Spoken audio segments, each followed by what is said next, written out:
May 27, 1998.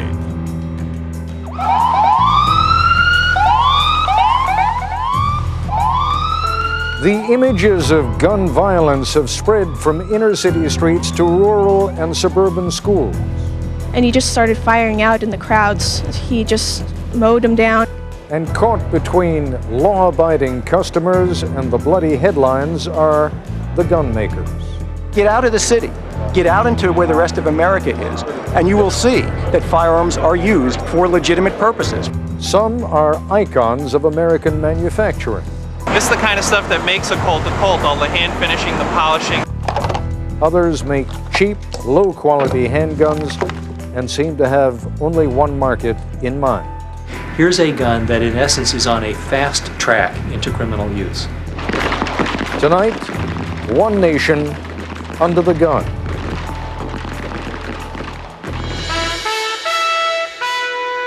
From ABC News, this is Nightline. Reporting from Washington, Ted Koppel. One of the oldest slang expressions for a gun is that of equalizer.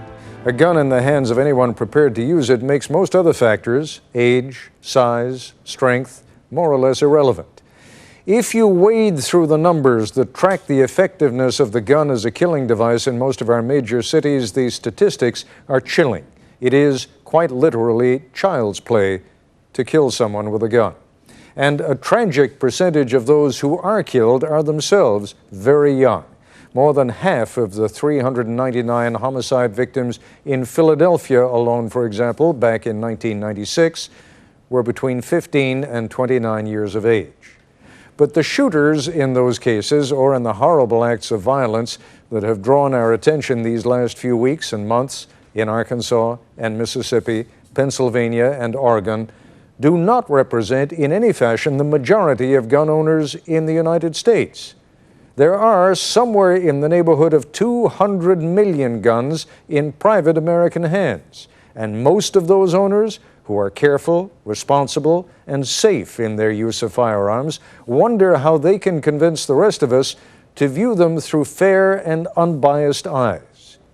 David Turicamo, who on last night's broadcast took us into the Badlands of Philadelphia, returns tonight to present that other side of the story. I went to the one place where you can meet all the gun manufacturers in their element.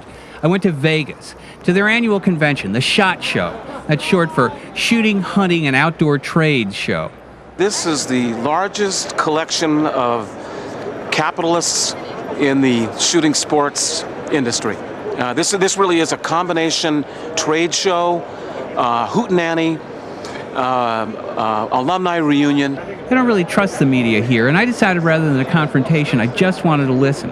Because this is where the industry displays its wares, from guns and gadgets to ammo and outfits and every conceivable accessory.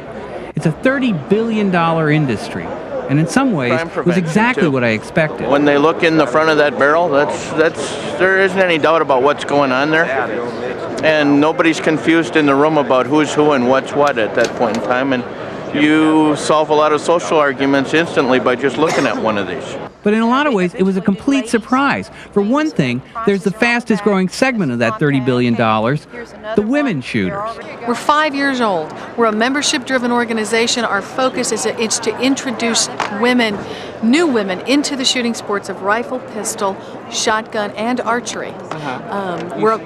You shoot yourself? Yes, I do. I am a 2-time national champion, a 3-time World Cup medalist. I'm your current international skeet champion right now. Why do you keep shaking your head at me? There are guns as art. $309,000. This is the wholesale price. For the 4 of them, though. I think this is the most expensive set they have. It's all gold engraved, if you see. There's lots of gold on it. All the people that I've been talking to, it's very interesting because they love more their gun than their wife, I think. And there's nostalgia, a multi-million-dollar subset devoted to cowboys. It's a part of American history. This country was built off the back of a horse with a rifle. In fact, I'd forgotten that as a kid, my heroes were Gene Autry and Hopalong Cassidy, Davy Crockett, and Roy Rogers. That's me with Roy at age 4. back in the days when guns weren't politically incorrect. It's a whole different perspective.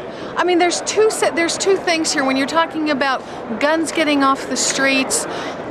I'm talking about the recreational, fun sport of shooting, which takes skill, which takes some marksmanship, which takes some technique, poise, composure. It's a whole different mentality. It has nothing to do with guns on the street and gun crime. This is a sport that's a lot of fun. Get out there and try it. Take any object that has an aesthetic component and a handling component as well as a practicality component. It has beautiful lines to it. It emulates. Steve the English Sinetti is vice shotguns president of a Sturm century ago. Ruger, and like most It's very people in the trim, industry, he's a and yet it's shooter rugged and himself. durable. It's a very responsive handling gun, so when you're shooting at clay targets with travel at 70 miles an hour, the gun needs to be responsive. The biggest misconception, I think, for people who live in cities, which is where most of the media originate from, the television shows come from, and obviously where most of the population is in the country, is that firearms primarily are anti-personnel items. Now, that's not true. They either read about someone using the gun to harm someone or someone using the gun to protect themselves, to defend their family. But get out of the city. Get out into where the rest of America is, where the people at this show come from, and you will see that firearms are used for legitimate purposes. It was something I'd hear again and again from people in different ways. It's going out, whether it's shooting some targets or going hunting, putting the dogs out in the field. It's you see it in the Boy Scouts, and it's just a lifestyle for all of us. Part of this is an urban-rural struggle too, and you got the people outstate. If they make a 911 call, they aren't going to get an answer for 20-some minutes. How much time is that for a criminal to do anything he needs to get done and get out of town? That's the long and short of the deal. That's the equation that we solve for people. Well, they may talk tough about crime, but most of these guys are really worried about lawsuits and the future of their business. In fact, one told me privately that there were exhibitors there who shouldn't have been allowed in because their guns were meant for nothing but killing people. I think in any industry, you're not going to be able to round up a homogeneous group. It's a large industry from all different parts of the country, and as is the case with many industries, you are not going to have a complete agreement on if there is a problem, what kind of problem it is, how to attack it, what to do about it. All firearms are not assault weapons or machine guns. That's a very odd misconception that the city-based media sometimes tend to propagate. And I discovered that the reality of the gun issue depends to a large degree on perception. It looks like it would take out a tank.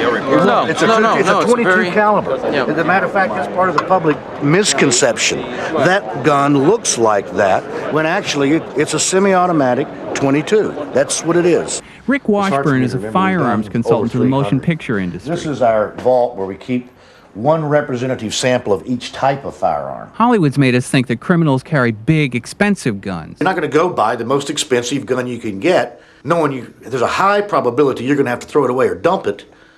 If my gun's an expendable, if it's something that if I get in trouble, I'm going to dump. I'm going to throw it in a trash can, I'm going to throw it in a gutter, I'm going to throw it in the river, and I'm going to get me another one as soon as the heat's off. Who uses this gun versus this one? Well, this is what everybody would like to say that they got. Man, I got me a Desert Eagle. I'll keep it in my backpack. Of course, it never comes out because it can't. It's too big. He'd be arrested in a second with a gun that big. This one, what gun? And that gun is what the Philadelphia case is all about.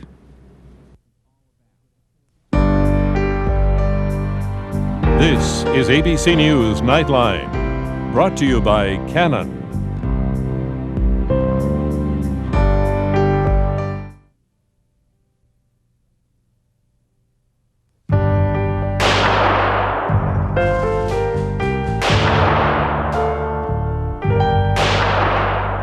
We do all the things that are required to run any company that makes products. We design new product, we sell it, talk to our customers. It was the morning of March 24th, 1998, early spring in Connecticut. I was riding to work with Mark Fontaine.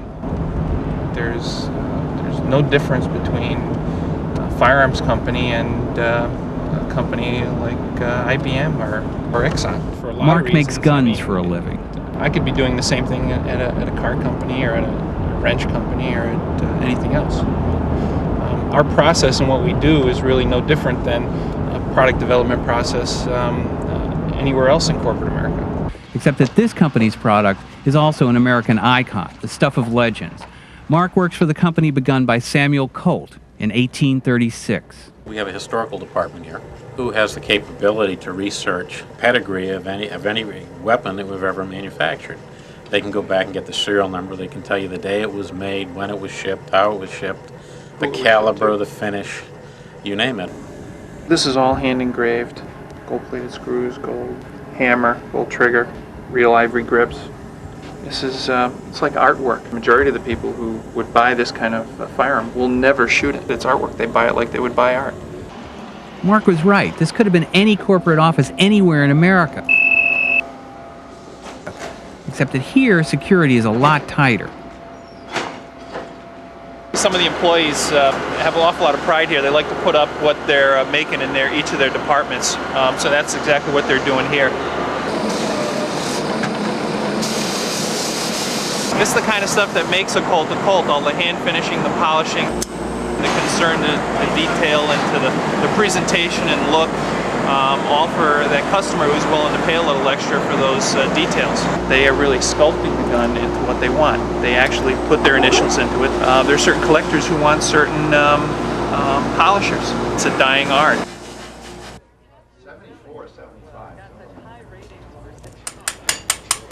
Actually, ever since Colt started up, he's capitalized on engraved handguns right from the very first days. Really? Yeah. It's a steel canvas for an artist to work on. It's a medium for the artwork. That's all. And this is where the concept of mass production began among the old-line Connecticut gun manufacturers like Colt, Remington, and Winchester, who worked with the United States Army. Before the War of 1812, every gun was handmade. If it broke on the battlefield, it couldn't be fixed. The Army needed weapons with interchangeable parts. So companies like Colt not only established America's military superiority, they were also the foundation of the Industrial Revolution in this country, paved the way for people like Henry Ford. During the Vietnam War, most of the M16s used were actually function tested here in this range. And at the height of the production here, they probably did up to 70,000 rifles a month through this range, shooting 24 hours a day, 7 days a week. Today, not only has the process changed, so have the guns. This is the real reason that Colt took the unprecedented step of allowing me in. They wanted to show off the next generation of firearms, the smart gun. It's a handgun controlled by computer, so it can only be fired by its owner. They found that 16 or 17% of all the policemen killed in the line of duty were killed with their own weapon or with their partner's weapon. You could potentially reduce 16% of all deaths in the line of duty if you came out with a gun that recognized its sole user. This is our first prototype. This prototype was made with off-the-shelf components. The components are rather large. You can see there's a motor sticking out the back of the firearm. There's a microchip in the watch band. In effect, that turns the gun on so it can be fired.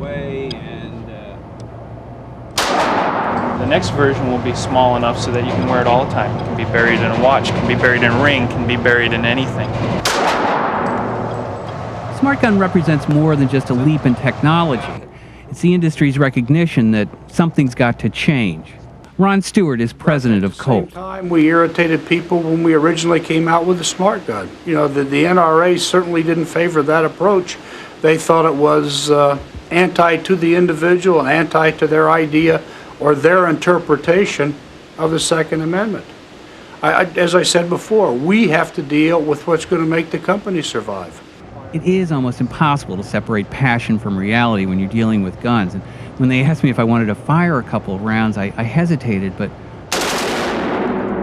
God, it's fun.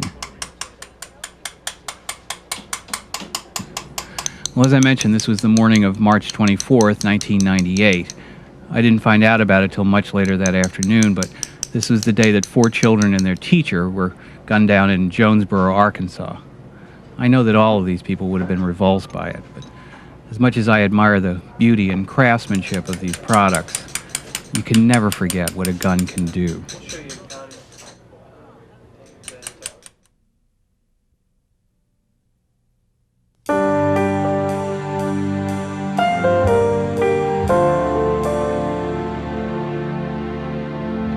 This is what the people of Philadelphia saw.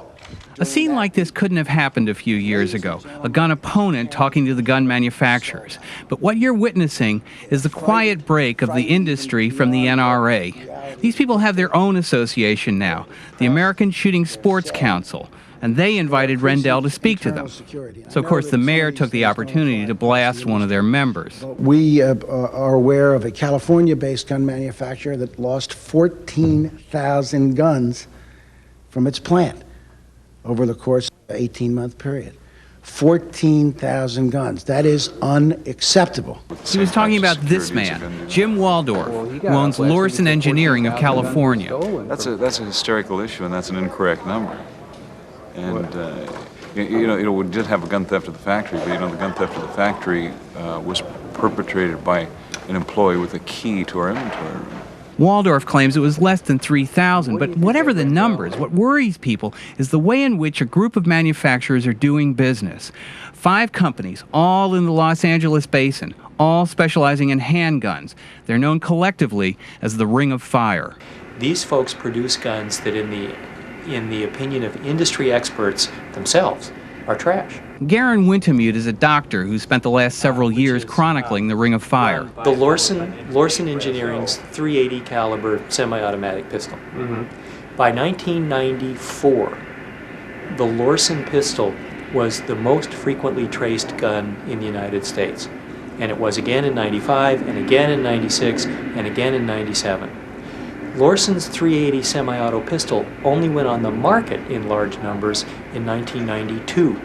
In a very few years, here's a gun that in essence is on a fast track into criminal use. 1/3 of all the .380 caliber handguns sold in the United States in 1993 were ours. In other words, Waldorf contends that just because his gun is so popular, the sheer numbers of them out there, that's why they keep turning up in crimes. But maybe the connection isn't quite so coincidental. At least a part of the market that Lorson has focused on includes people who tend to misuse weapons. David Stewart is a professor of marketing at USC. He's been a consultant to companies like Coke, Hewlett-Packard, Procter & Gamble. Would suggest that there's a much higher rate of use of these low-end guns in crime. There tend to be requests to trace them more often than is the case, even if you correct for the volume of sales. They distribute through pawn shops. For people who are not really interested in spending a lot of money on a weapon, probably not terribly concerned about quality, and who may be in fact interested in a disposable gun, something that they could use and pitch, and it hasn't cost them very much. We've heard an alarming report that Robert Kennedy was shot. The problem goes back to the assassination of Robert Kennedy. Oh my God. Senator Kennedy has been shot. He was shot with a cheap imported handgun, a Saturday night special. That same year, 1968, Congress passed the Crime Bill, which stopped the importation of small, inexpensive handguns. But it created a market for cheap, disposable weapons which could be manufactured here. So the Ring of Fire was ignited. And now it's the theft at Lorson that prompted Jack Scott, an assemblyman from Los Angeles, to sponsor a new bill. Some 14,000 guns had disappeared from Lorson Manufacturing in 1 year's time. And when you consider that that's more guns that are stolen from all gun dealers throughout America annually, it's certainly a very difficult and reprehensible situation. Basically, he wants the gun factories to maintain the same security level that's required of gun dealers. Those guns, frankly, have been discovered as far away as Charleston, South Carolina. And earlier this evening, the California legislature passed Scott's bill. It's a feel-good type of piece of legislature. It could be a knee-jerk reaction as well. And, I don't think that there's a lot of parts of the bill that are really going to make a significant impact on what's going on in the firearms industry. Lorson's filed for bankruptcy. They've been hit with dozens of lawsuits by people who claim that the gun accidentally fired or exploded in their face. I believe very strongly that they have little, if any, commitment to producing firearms that are quality products. And you don't have to take my word for it. One of the best sources of this kind of information comes from within the gun industry itself. It's a periodical known as Gun Tests. Gun Test magazine recently suggested that the Lorsen 9mm was best used as a doorstop. It is an industry that, whether we like it or don't like it, is headed toward some greater degree of regulation. The establishment of performance standards, which is the same thing you're dealing with on toasters or the other stuff, I don't think would be a bad issue, because it would take a number of the $79.95 Saturday night specials out of the legality of the marketplace. But the industry has successfully defended itself against lawsuits and legislative challenges before, and Ron Stewart's position is by no means popular or widely held. But in view of the current atmosphere, it may be the most realistic. Independent reporter and photographer David Turicamo. I'll be back with a program note in a moment.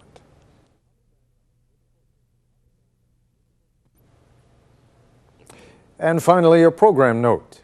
Tomorrow on Good Morning America,